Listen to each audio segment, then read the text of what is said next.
আমরা সবাই চাই একটু কম খাটনির মাধ্যমে নিজের জীবনটাকে একদম পরিপূর্ণ করে গড়ে তুলতে। নমস্কার, আমি রুষা, গোকুলপুর কাটাগঞ্জ কাছড়াপাড়া থেকে আমি একটা ছোট্ট হোম বেকারি চালাই।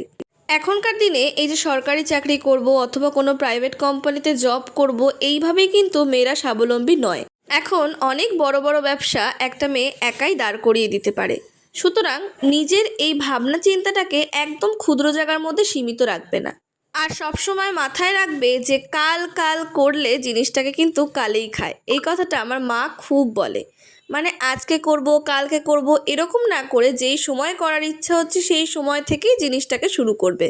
যদি মনে করো যে দিদি আমি কেক শিখবো, কেক শিখে নিজেকে স্বাবলম্বী করে তুলতে চাই, তাহলে সেটাই করো। যদি মনে হয় যে দিদি না আমি বিউটিশিয়ান শিখবো, তাহলে সেটাই করো। যদি মনে হয় যে নিজের হাতের কাজ খুব ভালো, সেটা লোকের সামনে পৌঁছে দিতে পারলে তুমি নিজেকে স্বাবলম্বী করে তুলতে পারবে, তাহলে সেটাই করো, তবে সেটা আজই।